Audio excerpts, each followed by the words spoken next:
Recorded Books presents a Griot audio production, Family Ties by Ernest Hill.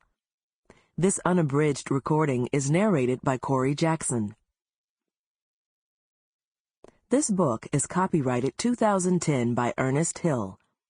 This recording is copyrighted 2010 by Recorded Books, producer and publisher of Griot Audio, celebrating the best in contemporary African American fiction and nonfiction. And now, Family Ties. Chapter 1. I stood before the window watching large torrents of rain fall from the eave of the roof, but my mind formed no lasting image of the rain. Instead, the sound of the rain cast a strange spell upon me, a spell that cautioned me to fully contemplate what had just happened. And as I did, fresh tears formed in the corners of my eyes, and I mourned from a place deep within my soul, and as I mourned, I felt rise in me a rage that echoed the voice that told me to leave this place and to forget these people and to begin life anew in a town where I was not known, a town hundreds of miles from Lake Providence, Louisiana. I turned from the window and removed the tiny suitcase from the closet. I pulled open the dresser drawer, and I was about to remove my clothes when footsteps in the corridor made me turn and look. Behind me, in the shadows of the hallway, I saw the dim form of a heavyset woman. It was Mr. Henry's sister, the one we called Miss Big Sis.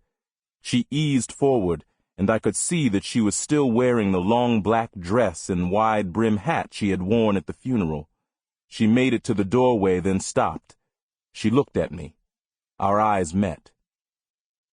"Are you all right?" she asked. Her question caused me to pause. I looked at her, then sank onto the bed, fighting against raw emotions tugging at my already moist eyes. I opened my mouth to answer her, but no words came. I turned my head back toward the window again. Outside, the rain had ceased, and in its place hung a dreary, ominous-looking haze. But I was neither seeing the haze, nor the trees, nor the tiny vegetable garden nestled just beyond the hurricane fence. Instead, I was seeing the undertaker as he slowly lowered the steel-blue coffin into the recently excavated earth. Suddenly my emotions broke, and I began to sob again. "Hush now," she said. "Henry wouldn't want that." I felt the bed give. And then I felt her arm about my shoulders, hugging me tight, gently rocking me from side to side. A moment passed, and then she spoke again. "Henry lived a good life," she said, then paused. I closed my eyes. I felt my body begin to tremble. But he had gotten old and tired, and it was just his time to go. She paused again, waiting for me to say something, but I remained quiet. "He was proud of you," she said. "I hope you know that." I didn't answer. "You were like a son to him." I still didn't answer. "And I thank you for what you did for him."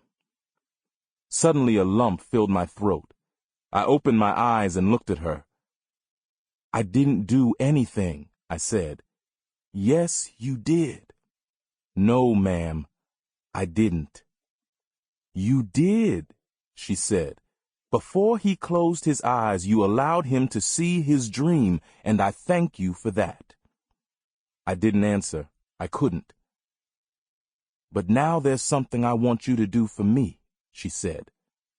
Suddenly I pulled away and looked at her with eager eyes. "Anything," I said, "anything at all." "I want you to go home," she said. "I want you to talk to your mother. I want you to work things out." Stunned, I rose and moved next to the window. It had been 10 years since I had seen my mother, and at that time she had made it perfectly clear she never wanted to see me again. I turned and looked at Miss Big Sis. I opened my mouth to speak, but sorrow choked back my words. I raised my fist to my mouth and cleared my throat. My eyes blurred and I shook my head. "I can't." "Why not?" "She doesn't want to see me," I said. My voice broke again. and I lowered my head, feeling warm tears. Sample complete. Ready to continue?